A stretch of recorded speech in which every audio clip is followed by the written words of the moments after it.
amazing good friend Evie at She Was Only Evie. Go check out her channel. I'll put the link in the description below. I now own the third book in the Outlander series, Voyager, so I'm going to be starting that audiobook today, and I'll be checking in as I've done in the past. I can't wait for this next book. I love this series so much. One chapter in so far, and oh my gosh, I forgot kind of that we have this in Jamie's perspective now, Jamie's point of view, and I love it so much more than Claire's point of view. I just wish we had like all of these books in Jamie's point of view, because God, and that scene when he's in prison with the rest of his men is I was running on the treadmill when I was listening to that scene, and I just started crying right on the treadmill. Jamie's just like, you know, this is what it is. This is what we've come to, and the English are shooting the Highlanders out of mercy because they don't want to torture them. And there's like 2 kids there, not even hardly 17, and they're like, nope, they're still the same. And it's just so heartbreaking. This writing is so good. So I love the idea of watching Claire and Brianna and Roger try to track Jamie down in history. Brianna's discovered the legend of the Dunbonnet, and they're now convinced that was Jamie because he escaped Culloden, and he went back home and he stayed in a cave for 7 years, I think it said? 7 years. And I just love the idea of tracking him through history. It's so fun. But one thing that bothers me about it is that I don't believe Brianna would come to him this quickly. The last book, she was still convinced that Frank was her real father, that even when she knew Jamie was her real father, she didn't want anything to do with him, and now all of a sudden she wants to track him down, and it just feels a little off to me. But this moment of them tracking Jamie through history was nice. So now I've gotten through the first 3 parts of Voyager. I've been listening to the audiobook while reading along, and it's been such a fantastic ride. One thing to note about this book, if this is your first read, it can get quite confusing if you're not paying attention directly to the chapters, because the way that Gabaldon has written this book is that we have Claire and Brianna and Roger kind of in the, quote, future, and they're researching what has happened to Jamie. So, like, the first chapter, I think, of, you know, different parts is them researching these different things that have happened in the history to Jamie. And then we jump to the past where Jamie's at, and we follow Jamie along these stories and these legends that Roger and Brianna and Claire have discovered in their research. So that's something to be careful to watch for, so you don't get confused with the different timelines. But also something that's totally fascinating to me, and if you're paying attention, it's a great writing method. Now, we've also met some important characters going forward in this series. We've, of course, come across John Grey again, and now he is the kind of, I don't remember the term, general, the captain of the prison Ardsmuir, where Jamie's at, and he's becoming a more important figure in this book because he has heard of the legend of the French gold. So the French king had promised Bonnie Prince Charlie that they would send over gold for his, essentially, revolution in the war, but the gold has not arrived yet, and they don't know where it is. It's disappeared, and supposedly there's like this crazy man, it's a Scotsman, of course, who claims to know where the gold is, but he speaks like half French, speaks like a quarter French, a quarter English, and a quarter Gaelic. So Lord John Grey, well, now he's just John Grey, he needs Jamie to translate for him to figure out where this gold is. Jamie goes in promise of getting his shackles taken off, and translates what this guy says, and then essentially tells John Gray part of what he has learned, even though he promised to tell him the whole truth. And of course, Jamie kept something for himself, and then he escapes for 3 days. No one's able to find him, and then he randomly shows back up again on the 3rd day and goes back to the prison, and now he's getting like, he has like nightly dinners with John Gray, and John Gray's trying to figure out what happened to Jamie, where he went, and also what he knows about this gold, because he knows that Jamie's keeping something hidden.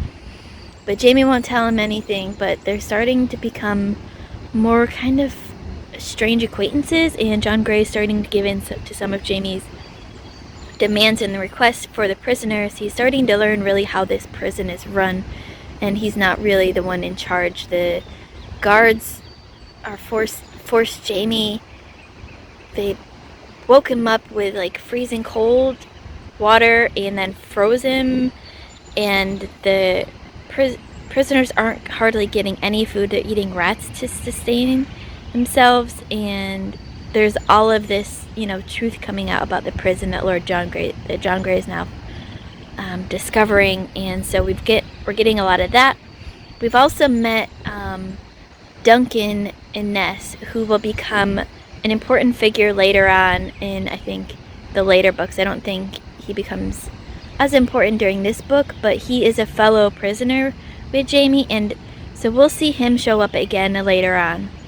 So now we're at Hellwater, which is the house that John Gray took Jamie after Ardmere closed down, and Jamie is like a servant there, the horse guy, master of horse, whatever you want to call him. And this is an important place going forward for a character that we'll meet later on. So right now, one of the daughters at Hellwater is basically blackmailing Jamie with a letter from his sister to sleep with her because she's about to get married to this old guy that she doesn't want to get married to, and she wants to be able to essentially choose who she gives her virginity or maidenhood to instead of this old crusty guy.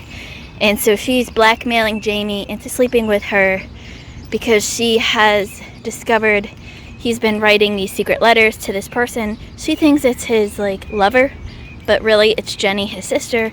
But she doesn't know that. She's just got a letter from Jenny to Jamie that they've been secretly exchanging, and now she's using that to blackmail him to sleep with her. Geneva had her baby and died in childbirth. Jamie went to see the baby and had a duel with Geneva's new husband and killed him, and Geneva's mother has figured out that the baby is really Jamie's, and she gave him a chance to go back to Scotland. He said no, and he's been at Hellwater for a couple years now. The baby is a kid, and a spoiled, rotten kid, and starting to look like Jamie, starting to get those features, and Jamie's decided it's time to leave, and now it's getting interesting. So one of the differences I've noticed in the book versus the TV show between Frank and Claire is that the TV show kind of glorifies Frank, makes you feel more for him, whereas in the book we see everything about Frank. We see his multiple affairs. Right now, where I'm at in the audiobook, he just tried to tell Claire that he's taking Brianna, quote, his daughter, to England without her having any say in the matter. And we know that Brianna is not Frank's, even though he treated her like he was, and he's just been so horrible to Claire. Like, it's understandable because of what she went through. I mean, she married another man, but even though she was forced to, and then she fell in love with Jamie, but like, he's just a complete ass to her. And he says, I'm leaving to go to England forever without you, and I'm bringing Bree with me. I don't care what you say. And she's like, you know, divorce me, whatever, but don't take Bree. And just so you know, all of your mistresses have come to me and asked me to leave you, and I told them all I gotta do is ask, and you've never once asked until now, so it's on you now. And I just thought that was an important difference to mention between the TV show and the book, because Tobias Menzies does a fantastic job playing Frank and Jack Randall, but we see a lot of good in Frank in the show and not as much of the bad side to him that we see in the books. So the bones that is brought into Dr. Abernathy's office while Claire is there, is that Gillis? I think that's Gillis. I just had to check in real quick before it was revealed, but I think that's Gillis if I remember it, and that is crazy. Yet another run-in of Claire and Gillis in the future. So a couple things quick. I love how Claire works with Joe Abernathy to set up essentially her departure back in time. She tells him the whole story and he believes her somewhat, kind of, and he's there to help her set things in order so she can go back to Jamie.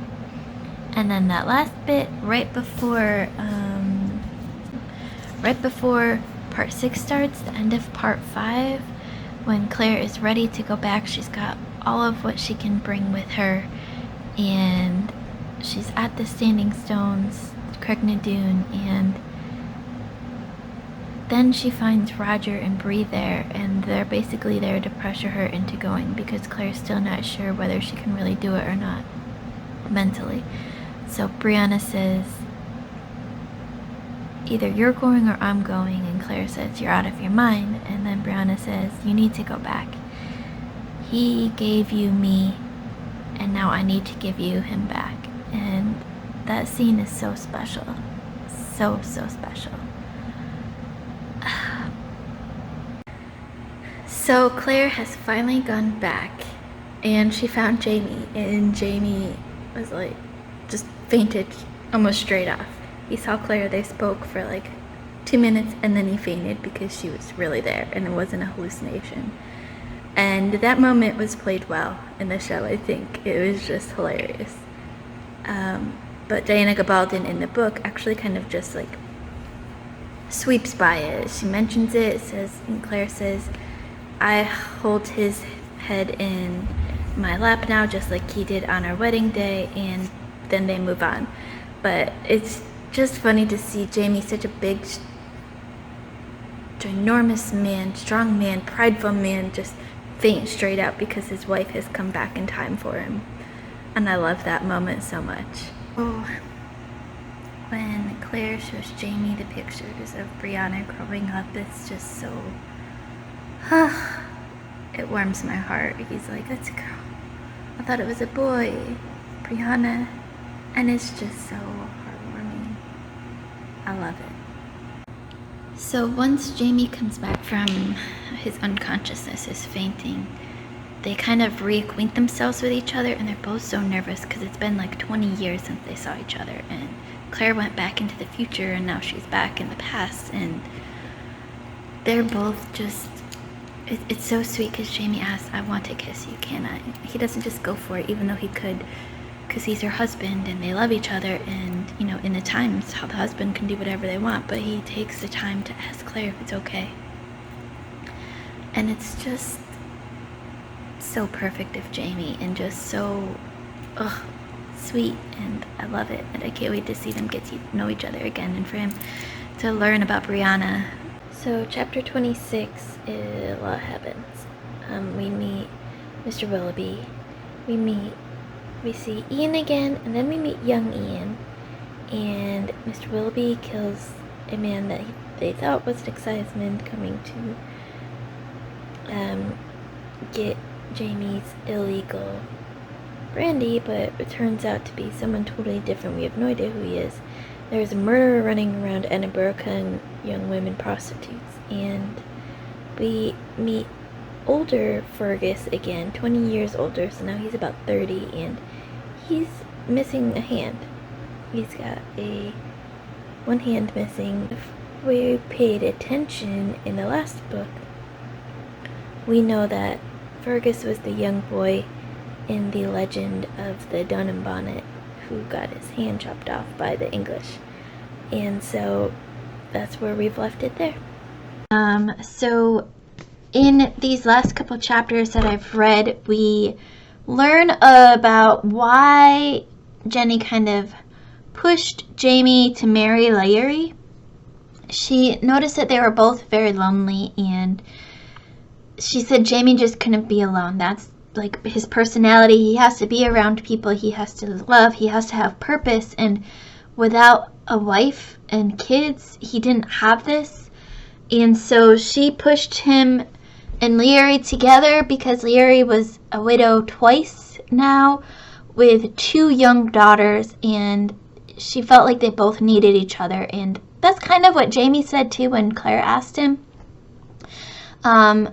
Also, before this revelation, we learned that like Claire basically runs away, says that she's going back to her own time or someplace, she doesn't know where, but she's leaving. She left Lallybroch, and then young Ian is sent after her because she learns that Laoghaire has shot Jamie in the arm, and Jamie thinks he's dying. He's sent for Claire because he thinks that she is the only person that can help him.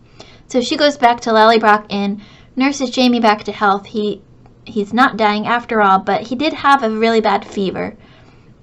And she gives him shots, and we see Jamie getting these shots that help with his fever, and it's hilarious because he is a big wimp when it comes to needles. And like, I don't blame him. First of all, I am not a fan of needles either. But also, they didn't have these things back then. Claire brought it from her own time, and so to learn about what this is and also to learn what has to be done with it is a little scary in the 17th, 18th century. So I don't blame him for not liking these shots. But like Claire says, it helps him get better. And then we learn about why Laoghaire, and then we get Ned Gowan back. Ned Gowan was the lawyer for the Mackenzies, Dougal and Colum, and he is back with Larry's brother, who is basically suing Jamie for all sorts of things, and they have to settle. And then Jamie realizes he doesn't have the money to pay for all this, but he needs to keep her calm and quiet and everything. So now Jamie and Claire and young Ian, who is like, I think like 15-ish now, 14, 15, somewhere around there, they're off to find the lost French gold. This was the legend that we learned at the very beginning when Jamie was in prison. And when Jamie escaped from Ardsmuir for those 3 days, we learned he actually found the gold and all of the jewels, but didn't tell anyone where it was. He kept them hidden and sent word back to Jenny at Lallybroch on where it was, and that's how they've been kind of sustaining themselves during the hard times in the Highlands. With the English would go through and wipe out all the crops and everything, and so they've been using this French gold that was supposedly lost in like myth, and now they're going back to get some more gold to pay off Laoghaire, essentially. And young Ian has this kind of family rite of passage. His older brothers went with them because you have to kind of swim down into deep water over to an island where it's kind of hidden on to get in. Only like, it's kind of like the best people for this task are boys of Ian's age. So his older brothers both have gone through this kind of swimming rite of passage, and now it's young Ian's turn. And this is where things start to get really good, and this is the scene I've been waiting for, counting it as my Poseidon prompt, because we've gotten like some scenes on water before, and of course they're on the island and whatnot, but this is like the big scene in the water, and I can't wait to read it. So now young Ian has gone down the cliff, the chimney chute where only he can fit, and he was swimming out to the island where the treasures were, and he got kidnapped by, like, I guess pirates? And now Claire and Jamie have to try to track down this ship where all they know is what it looks like. They don't know the name of it, where it's headed, who it's crewed by, anything like that. So now they're heading to France again. They're heading back to Paris. And they're going to talk to Jared, Jamie's brother, who has his wine business, and see if Jared recognizes the description of the boat, see if they can track this boat down to get Ian back, because Jamie promised Jenny that he would take care of Ian, and he said he is like his own kid to him, and Jenny didn't want to send Ian with them, but she did because she thought Jamie would take care of him, and now he's been kidnapped, and the last sign that they had of Ian, young Ian, was he was either unconscious or dead. And so now they're trying to track this down to get young Ian back, and so things are going to get interesting now. So a lot to check in on here, and I'm going to try to make this quick. But first we have this scene of Marcelly stowing away on the ship because she's in love with Fergus. Now forget the whole kind of incest thing, because Fergus is an adopted son to Jamie and Claire, and Marcelly is Jamie's stepdaughter, but the fact that she stowed away on the ship is hilarious, and to like sailors on the ship, women on a ship is bad luck. So now they have Claire and Marcelly on the ship, which is like double bad luck, but Claire's kind of the doctor, so that balances it out a little bit. So we've got that, and she wants to marry Fergus, and Jamie's like, this can't happen, but at the same time, like, okay, he really can't do anything about it. So they're going to be getting married, and then we have this conversation between Jamie and Claire about Claire, first of all, Claire telling Jamie, like, you have no control over who your daughters marry, who they fall in love with. Like, then they talk about Bree and how Bree is a grown woman and she'll love whoever she wants to, no matter what you say. And then Claire tells Jamie about this letter that she left for Bree when she went back to Jamie, and she's like, I just tried to say everything and anything that I could, motherly advice, practical stuff, and it's just so heartwarming to see Claire being in that mother role, because we don't get that a lot yet. We know she's a mom, but we know that her relationship with Brianna is kind of loving, but also at a distance, because she spends so much time in the hospital, and the first, year when she was pregnant, she was resenting Brianna because that was the reason why Jamie sent her back. And so just to see that loving, touching moment is really nice, because we don't get a lot of that.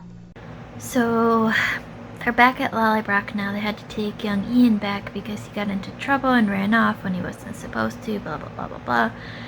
And they're having a great time at Lallybroch, and then guess who shows up but Leary, the chick from the very first book that almost got Claire killed because she said she was a witch. And it turns out that while Claire was gone into the future, Jamie married her, Leary, and took on her 2 kids, and they call him Daddy now. And he didn't tell Claire before they got back to Lallybroch, and he's like, when was I supposed to do this? How was this? Why was it? If I told you this, you would run off, you wouldn't come back with me. And he's got a point, but like, really, this is something that you really should have told Claire before they got there. So now, because this is a reread, I know it's going to be explained a little bit further as you read on, but he basically, in this chapter that we've read now, he says that Leary was widowed. She was a widow, and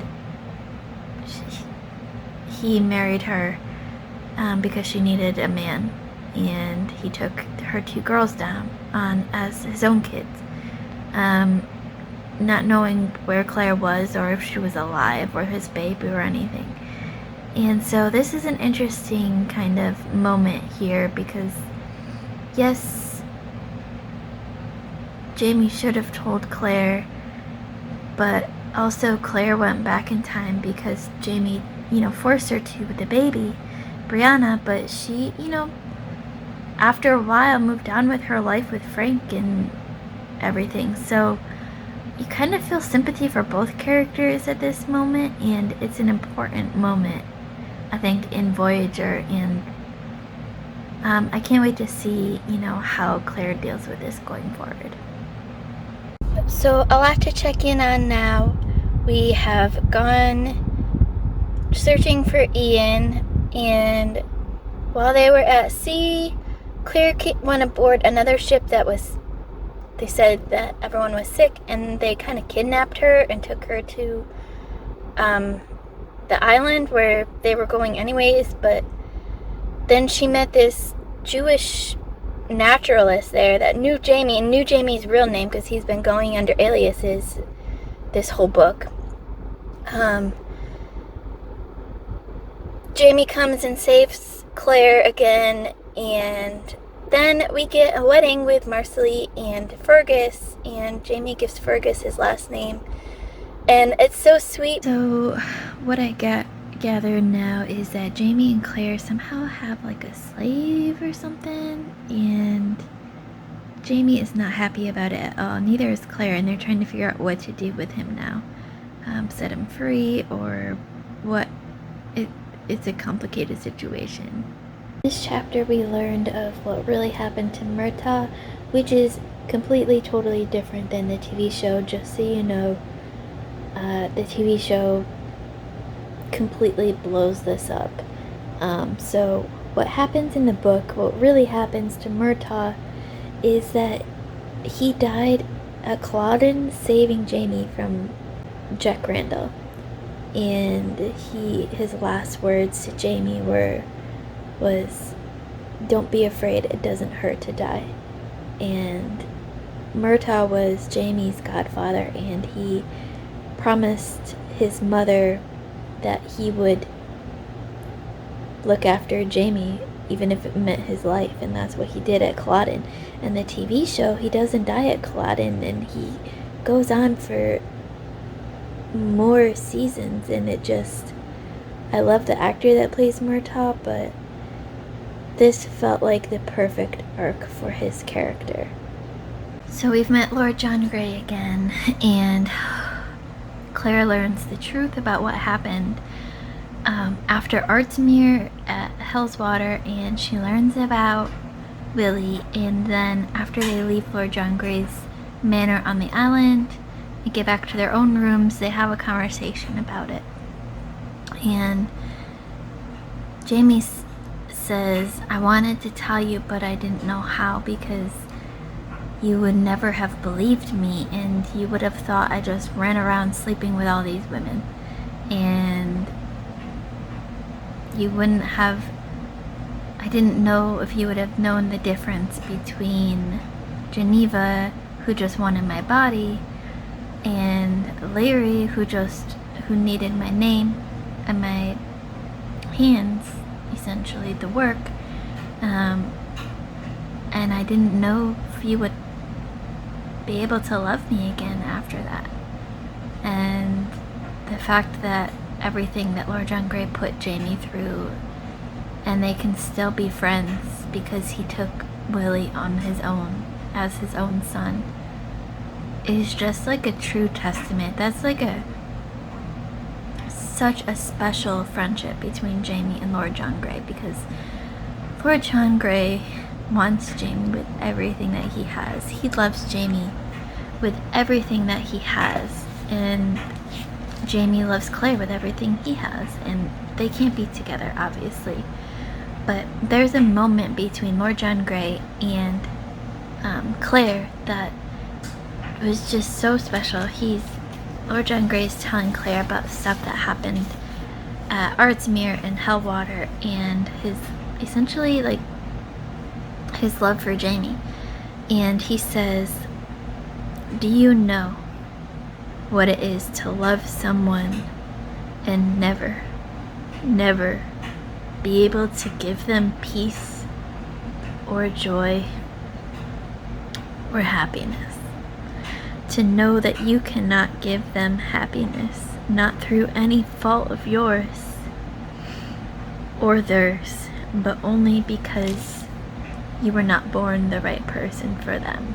And that moment just gives you shows you the heartache that Lord John Grey has for loving Jamie and knowing he'll never be able to have him, and that was just such a special moment.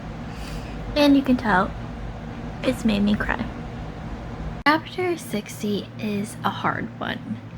We're on the island and Claire and Jamie have gone to meet Mrs. Abernathy, who turns out to be Gillis Duncan, aka Gillian Edgars, aka Roger's ancestor, and she's gone a little crazy.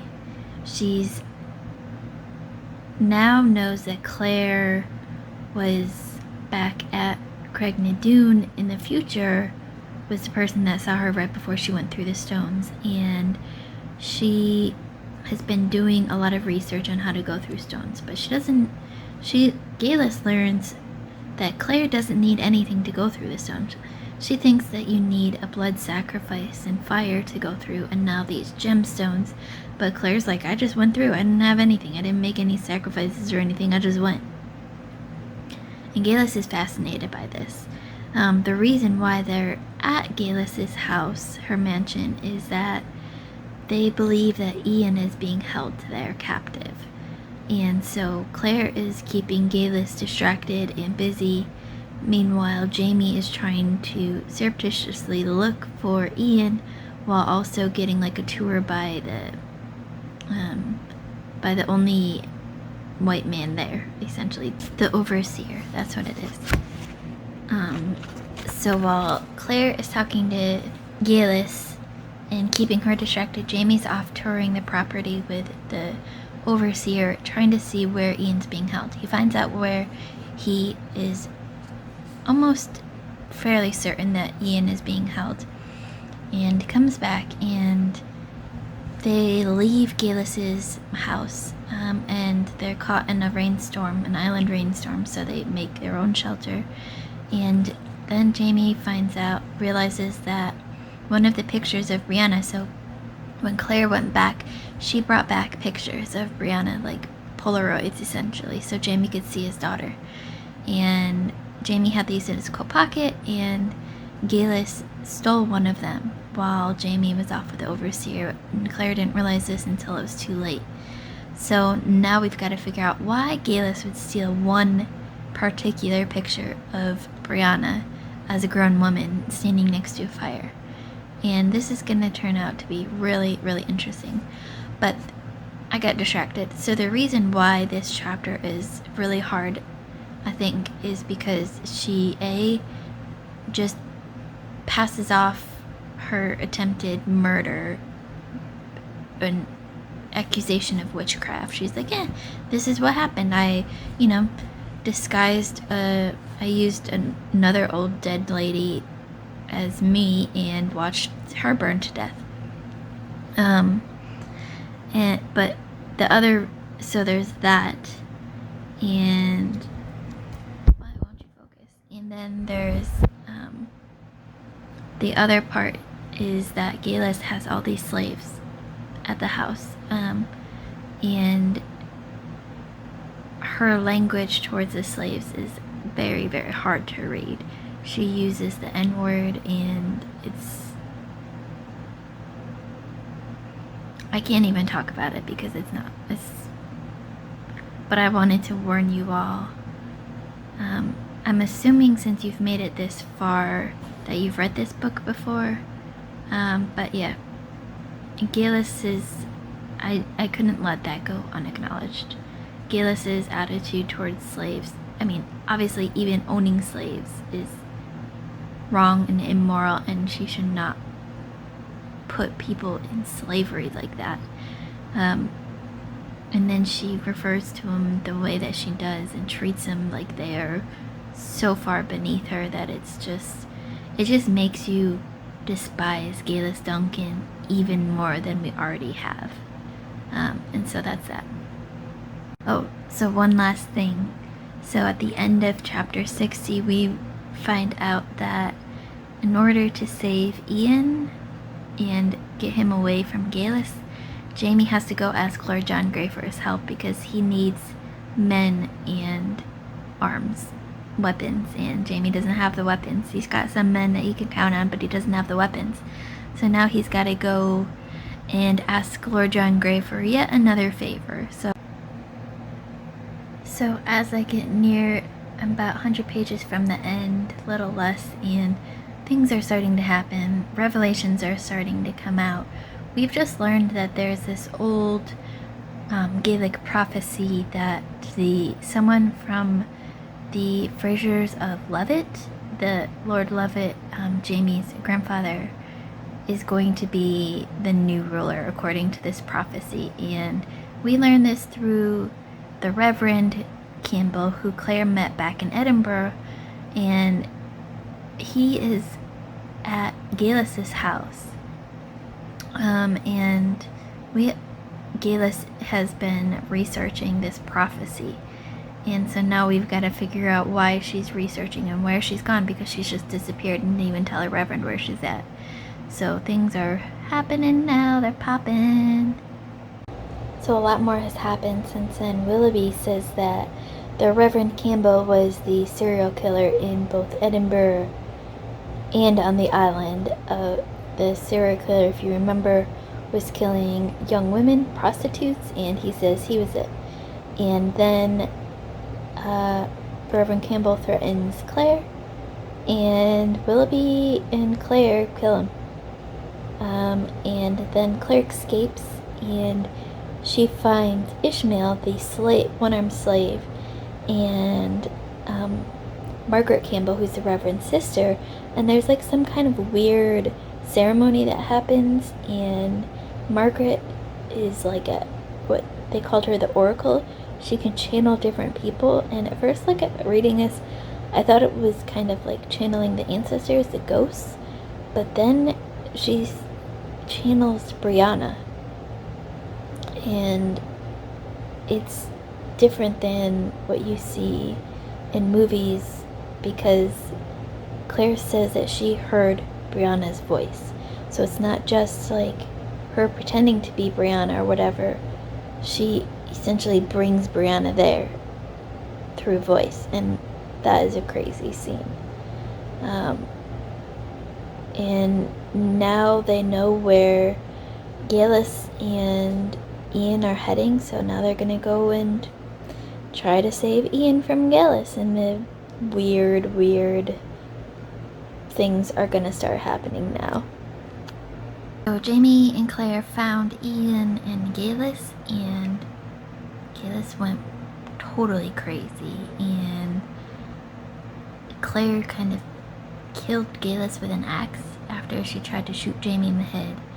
And then after they've, gotten away and everything from the cave, Ian tells Jamie and Claire about what happened with Gaelis, and he says, I can't even, never mind. I'm not even going to go into that because it is nasty, and y'all don't need to hear about that. It's just crazy. Just know that. Can't wait for book 4, Drums of Autumn, which I'll be reading in July at some point, and it's going to be such an exciting ride. So I know a lot of people kind of left off once Claire and Jamie hit America, but I am a true diehard fan and can't wait to continue their story. I've already read these books, so I know what's going to happen, kind of, but I can't wait nonetheless. And so Drums of Autumn will be my July read, and there will be more coming from that. So for today's recipe, our third recipe, I went and got the ebook copy of the first cookbook, which I didn't even realize existed until I paid attention to the cover of the second one. And so this recipe comes from book 6 in the series, so it's a little bit earlier than the others. I'll read the quote that it comes with, and if you don't want spoilers for it, I'll put the timestamps in the description so you can skip ahead to just the recipe. But this is Mrs. Bug's Cinnamon Toast. And this is just a simple, easy recipe. I grew up having toast with cinnamon sugar on it, and it reminded me of that snack that my grandma used to make for us all the time, so I had to go and do it. The quote says, this quote comes from, like I said, book 6, A Breath of Snow and Ashes, chapter 23, called Anesthesia. And the quote is, Do you think he'll come? Breakfast had been eaten, and no sign yet of Thomas Christie.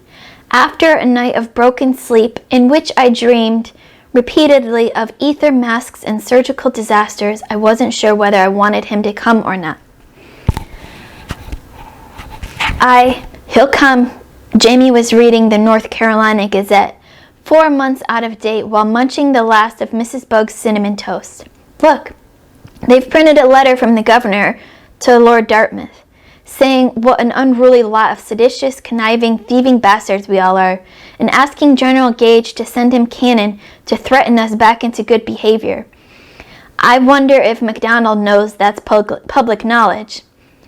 Did they really? I said absently. I rose and picked up the ether mask I had been staring at all through breakfast. What if he does come? I suppose I'd best be ready. And so that was the quote from Breath of Snow and Ashes, and for breakfast they're eating Mrs. Bug's cinnamon toast, so that's that. And the cookbook says, of course you could just sprinkle some sugar and cinnamon on a piece of buttered toast, but it really tastes better this way. Mrs. Bug would have had a crock of this on the kitchen table to feed himself's cravings throughout the day, just as my Danish grandmother kept hers on hand to feed mine. So this is really simple. It's just softened butter with brown sugar and cinnamon, and it sounds absolutely delicious, and I can't wait to try it out.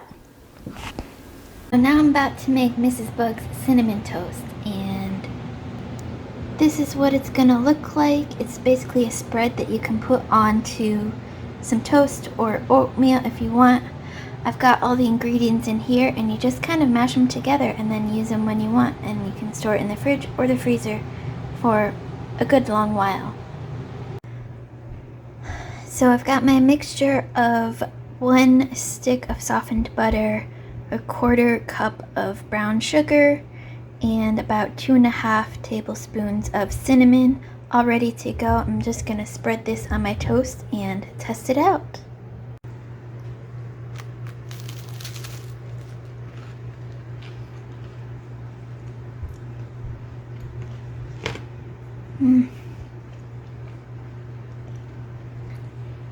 That is so good. It reminds me of a snack that my grandma used to make, just cinnamon, sugar, and toast, that we used to have all the time as a kid.